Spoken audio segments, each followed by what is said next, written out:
Hello Trackmaster collectors! My name is Gavin over here at the Choo Choo channel, and today I wanted to make a video all about the different types of brands and iterations of Trackmasters over the years.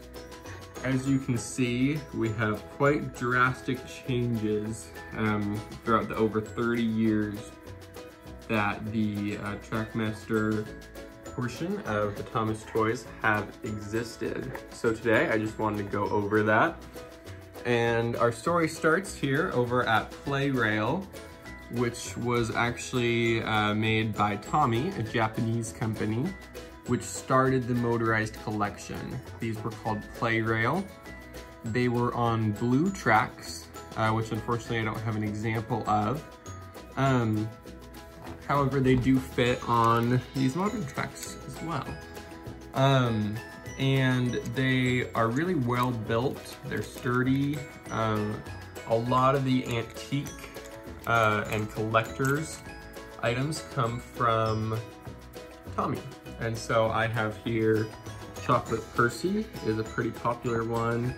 Mavis back here, Dennis, Stephanie, and Lady is really rare. All of these are from Tommy, made somewhere in the range of 1992 to 2007. These are mostly early 2000s that I have here today. And these, like I said, were manufactured in Japan. They are sturdy, well built. One thing that I don't love about them is that the batteries are quite difficult to change. They have lots of components inside, and it's just a little bit tricky to get to that battery. Lots of them have weights inside, which in order to change the battery, sometimes you have to take the weights out. As you can, well, you can't tell, but they are the heaviest iteration of Trackmasters, because there's just a little bit more moving parts. The technology wasn't there. They have more metal components than plastic, but what that means is that they remain, for the most part, in pretty good shape, even after 20, 30 years. So these are pretty cool Play-Rails. This is what started the Trackmaster brand, which then takes us to the next era, the second era, which was when Hit Toys actually bought the license to make the motorized toys from Tommy, and they sort of began a new era for Trackmaster. They actually coined the name Trackmaster. These were called Play-Rail. This is Trackmaster, and this is what we know today. It didn't change a whole lot in the beginning. As you can see, we still have these big characteristic eyes of Play-Rail. Play-Rail, I always know for having those big eyes. We maintained the big eyes for some time, and then we started sort of seeing new iterations, new facial expressions. And one interesting thing is that Hit Toys, as many of you may know, actually made the Thomas shows. So what we saw was a lot more trains that were actually based directly off the shows. So there's James Goes Buzz Buzz, which was based off of a show episode. And we got to see a lot more new characters. Not that Tommy didn't give us plenty, but we got to see some new ones that were new to the show. And so that was very good. And we saw probably the thing that I'm not a fan of about the Hit Toys iteration was we started using stickers. And I don't actually know of any Tommies that had stickers on them. I could be wrong. I think they were mostly printed on there. But there, as you can see, these stickers do wear down over the years. So Hit Toys did kind of go for, I believe, a cheaper model. There's less weights inside. They actually did run a little faster just due to the technology advancements made over the years. However, we did have the stickers, which is unfortunate. And the major difference is they were slightly faster. There was a lot more new molds made. And the tracks got to change from the blue to, let's take a look here, to this.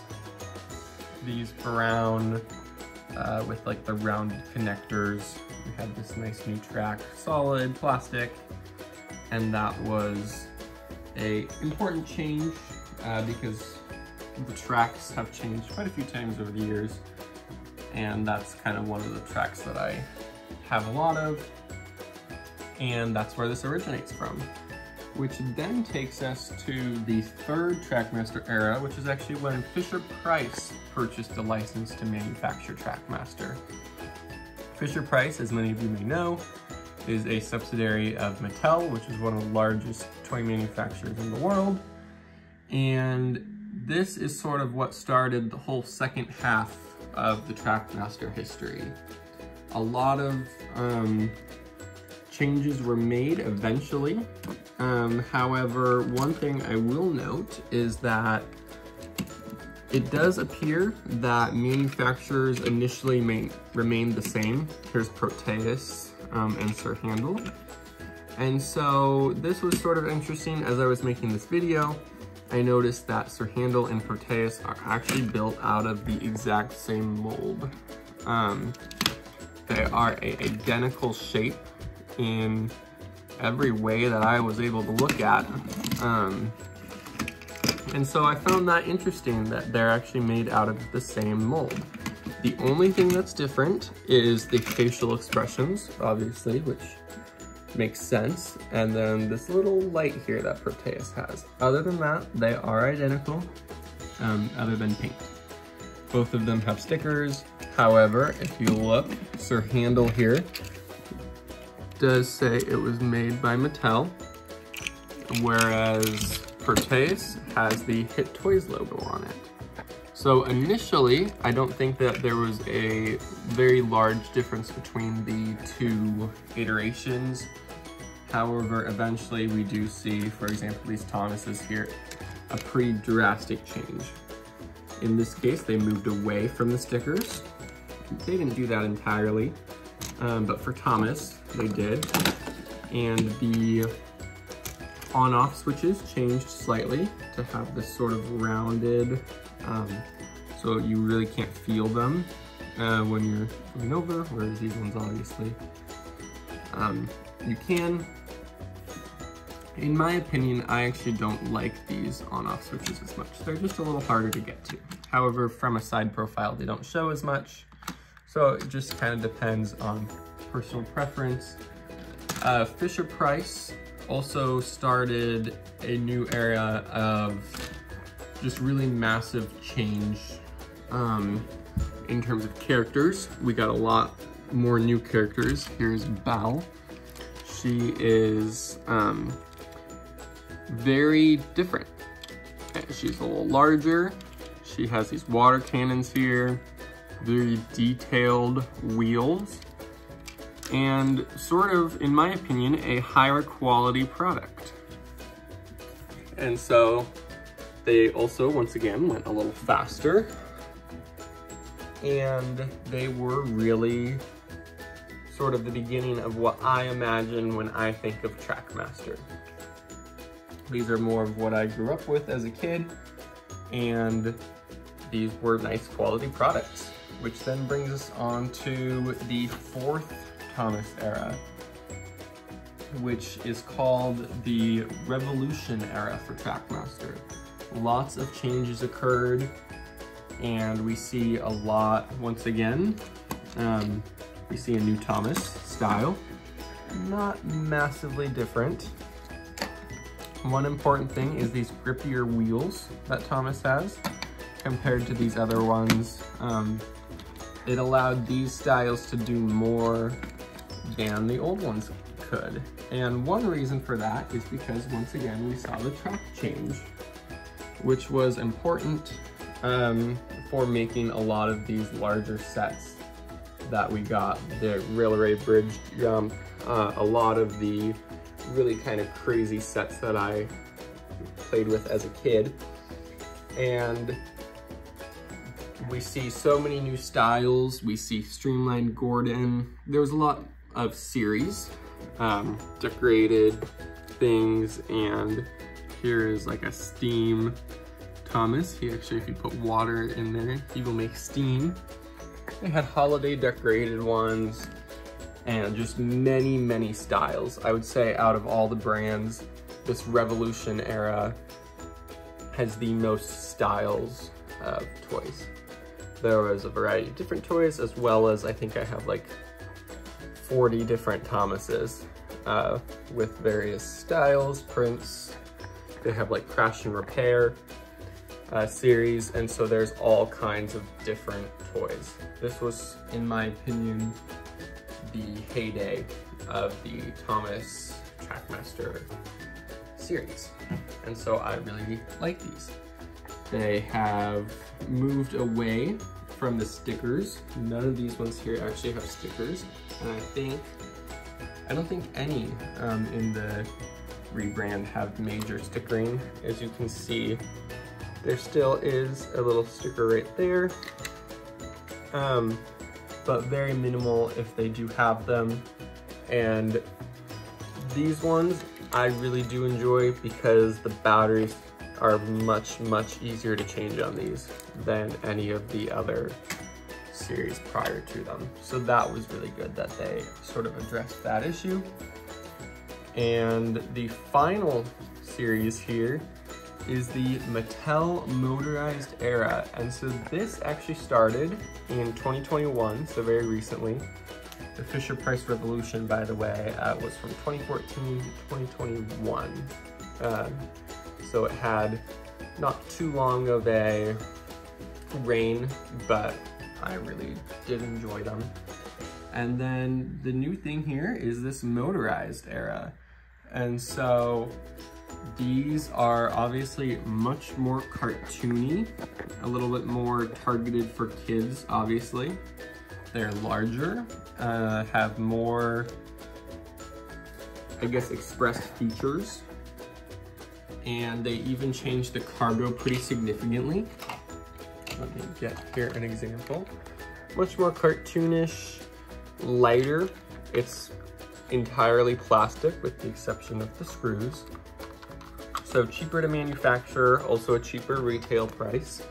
Right now, I think the suggested retail for these smaller ones, these Thomas and Percy's that only come with one car and do not talk, these retail for about $9.99.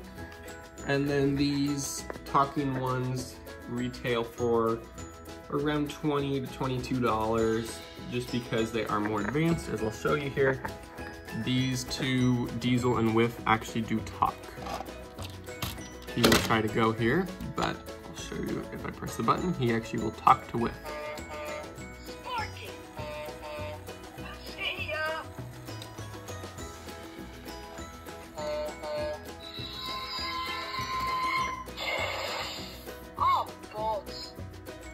Yeah, so as you can see, he is able to communicate with Whiff, which is a pretty cool feature.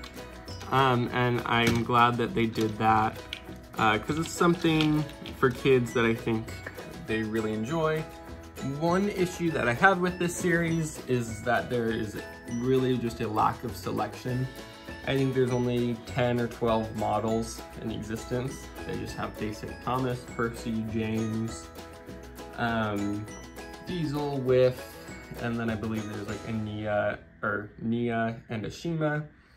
I don't even know if there's an Emily. I think there is actually, but probably only about 10 different varieties, whereas with Trackmaster we were used to having many different varieties with all kinds of new things at any given time.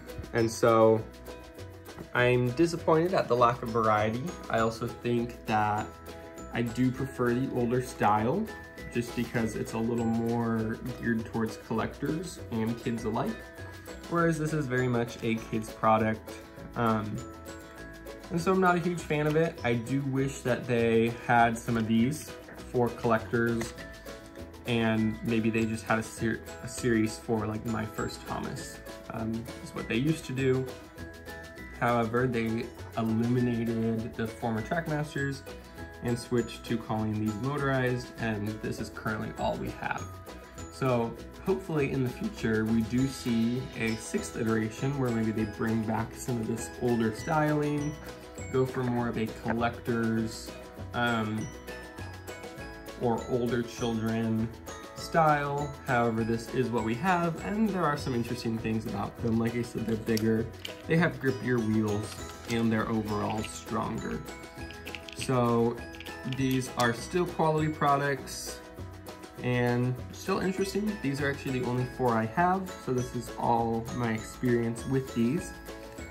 And with that, that is our 5 different versions of Trackmaster that we've had over the last 32 years of the brand's existence. And like I said, it's really interesting to see the evolution.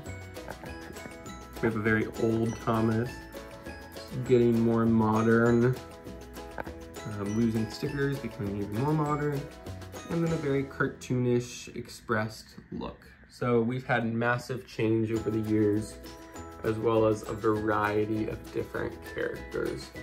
This is very interesting to see. Thanks so much, guys, for watching. If you have any other video ideas or want to see more of my Trackmaster collection, then just let me know in the comments, and I will get some new videos going. Also, if I made any mistakes in the video or there's anything that I got wrong, because I'm not a total expert, then let me know in the comments and I will make a little thing to correct it.